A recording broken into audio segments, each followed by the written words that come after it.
Hello, good afternoon, and welcome to Zoom Into the Void for May 2022 with the Danville Science Center. I'm Science Ben, Immersive Experiences Coordinator for the Danville Science Center and the host of our celestial tour. Let's discover May sky. Here we are in the backyard of the Danville Science Center behind the Digital Dome Theater. We are facing the southern sky, and taking a few steps back, we can see to the left is the east, to the right is the west, meaning that north is directly behind us. It is just a few minutes past noon on the 10th of May 2022. Gazing skyward, we can see that the sun is directly overhead. Today our star reaches its apex at 1:14 p.m. A month ago during Void on April the 12th, solar noon was at 1:18 p.m. Though solar noon is occurring earlier, the day is actually getting longer. On April 12th, sunset was at 7:49 p.m. This evening, the sun will set at 8:13 p.m. Our days are getting longer as the ecliptic climbs higher and higher in the sky, reaching its peak next month on the 21st with the welcoming of the summer solstice. As we continue on into tonight's sky, giving us a better view, let that sun go down slowly up. The bright object we see very quickly is our lunar disk.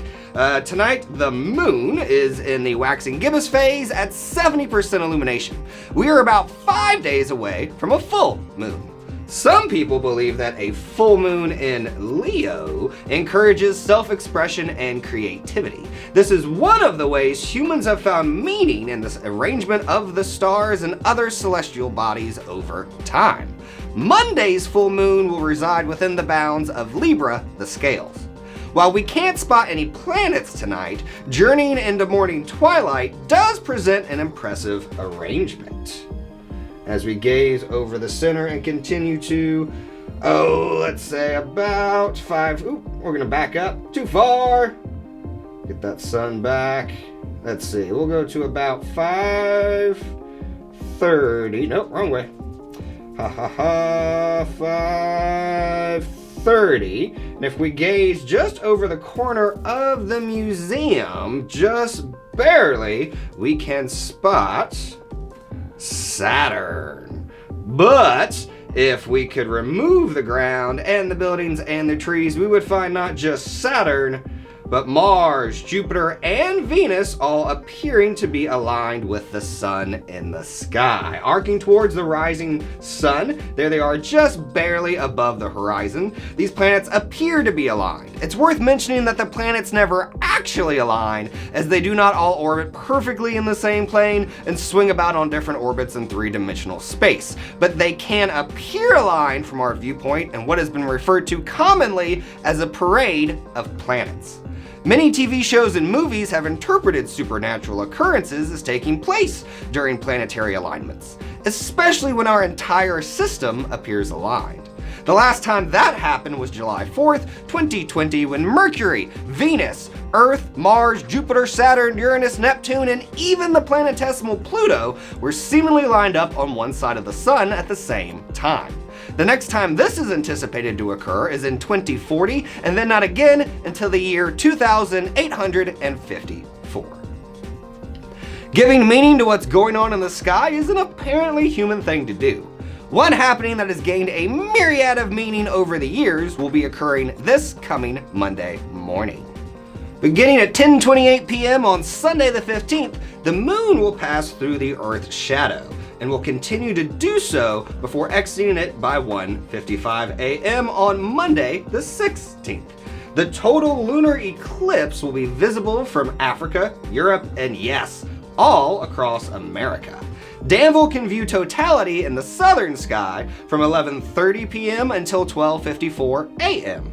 As the Earth passes between the moon and the sun's light casts a shadow onto the moon's surface. When the moon lies entirely in this shadow, it can take on a reddish-brown color, often called a blood moon. This is due to some of the sun's red light being bent around the edges of the Earth by Earth's atmosphere. Some ancient Incans interpreted the deep red moon as a jaguar attacking and eating the moon. To persuade the beast from continuing on to Earth, the people would shout, shake spears, make their dogs bark and howl, hoping to make enough noise to drive the jaguar away. Ancient Mesopotamians interpreted a lunar eclipse as an assault on the king.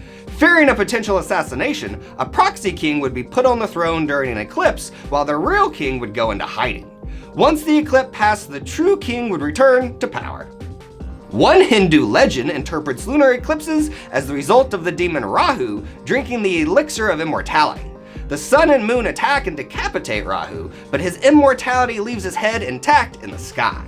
Rahu's head chases after the sun and moon in revenge. When the moon is caught, Rahu eventually swallows it, which glows within his severed head. Creepy, huh? Observers of this legend will cover food and water in addition to performing cleansing rituals prior to the eclipse. Pregnant women especially are instructed not to eat or carry out housework during an eclipse to protect their unborn child. Not all eclipse interpretations are so dark. Some indigenous Californian tribes believed a blood moon revealed a wounded or sick moon. They sang and chanted songs of healing until the moon recovered. Indigenous Tongans believed a lunar eclipse to be the result of a conflict between the sun and moon. They took it upon themselves to act as mediator, encouraging the objects to resolve their differences. As such, it is anticipated that interpersonal conflict, old feuds, should be laid to rest during an eclipse. Given the moon's significance to Islam, some Muslims chant specific prayers in deep respect of Allah during a lunar eclipse. They ask for divine forgiveness while also affirming the greatness of the divine. Christianity has equated lunar eclipses with the wrath of God and often the crucifixion of Jesus. Easter always falls on the first Sunday after the first full moon of spring. This ensures that an eclipse can never fall on Easter Sunday, as some Christians see a darkened moon as a sign of the forthcoming apocalypse. Again, the moon doesn't actually darken or redden. What we witness is a result of atmospheric refraction. The study of different interpretations of eclipses and space happenings in general is known as cultural or ethno-astronomy. The moon isn't done with curious behavior for the month. Following Monday's lunar eclipse, the moon reaches perigee on the 17th, the closest point to Earth in its monthly orbit.